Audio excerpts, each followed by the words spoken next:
Here at Leichhardt Women's Community Health Centre, we can offer women who present with non-fatal strangulation a range of services. We could refer them to our general practitioner or our nurse. They might require counselling, they might need a safety plan, they might need social support, and so we would have groups that are about healing from abuse and trauma. So it's just trying to offer that holistic approach to women who come through the door depending on what their needs are. As part of our processes here, we do routine domestic violence screening for all women who come into our centre. For some, they are happy to disclose that at the first visit, but for some it takes multiple visits till they feel comfortable enough to share that with us.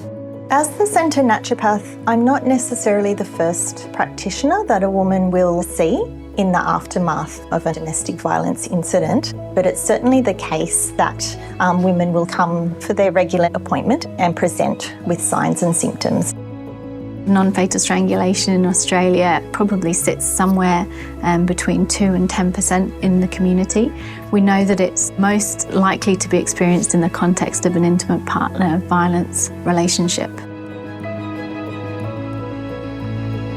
So non-fatal strangulation is defined by any external compression of the neck and the structures within it. It can be due to manual compression with 1 or 2 hands. It could be with an external object, a ligature or a chokehold. And so with reduced blood flow and air supply to the head and brain, you can have acquired brain injuries.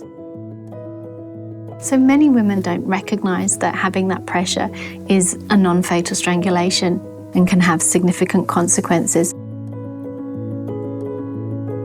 Women's Health New South Wales sexual violence project workers have provided the staff with training so that they actually can observe or assess the signs, and they might be visible or non-visible, and some of the clues of what's happening in their body that would let us know that actually there was some lasting effects. Strangulation and head injury, they don't just happen in a vacuum, they happen in the context of women's lives.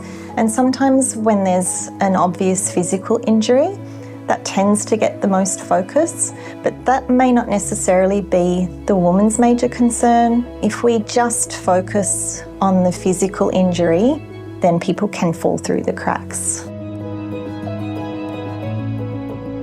Women in these situations are feeling really vulnerable, so I think it's important that we create a safe space so we can work with them to help care for them and manage them in the way that they want.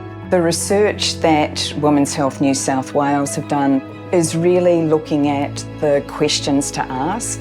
And so some of those questions would be, was pressure applied to your neck? Were you held in such a way that you couldn't breathe even during sex? And when those questions are framed in that way, using plain language, women actually disclose more non-fatal strangulation. The first thing that's really important is that we listen to her, validate her experience, reassure her that what's happened to her isn't her fault, she's not to blame in any way. And then we do need to ask quite specific questions to try to find out what's happened and how we can best support her from there. The most common signs and symptoms of non-fatal strangulation is the petechiae, which is little capillary hemorrhages above the site of strangulation, underneath the eyelids and inside of the mouth, voice changes, pain in the neck, difficulty breathing. They may also include difficulty seeing and difficulty hearing, headaches and dizziness, and sometimes focal neurology. So that could be weakness in an arm or a leg. They might feel that both their short and long-term memory are affected. Some women won't have any visible signs at all. They might feel falsely reassured that there's nothing serious going on. A woman who came for her regular naturopathy appointment. She let me know that she had quite a bad headache and she was feeling a little bit dizzy. And so through a process of gentle questioning, it emerged that she had actually been assaulted by her partner the day before.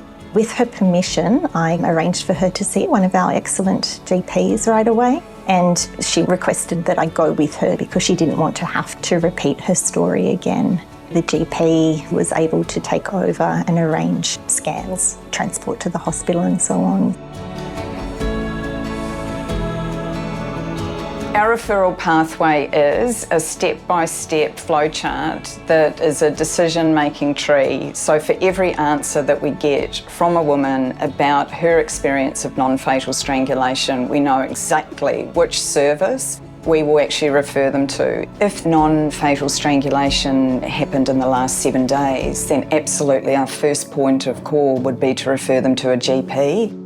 We do have a medical referral form that we can fill in for her to take with her, and that documents the nature of her injury and any particular neurological symptoms, and that can make it a little bit easier for a woman to approach a different practitioner.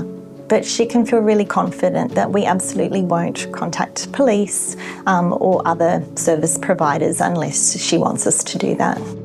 Part of developing these referral pathways is actually finding other GPs to refer to if needed, neuropsychologists.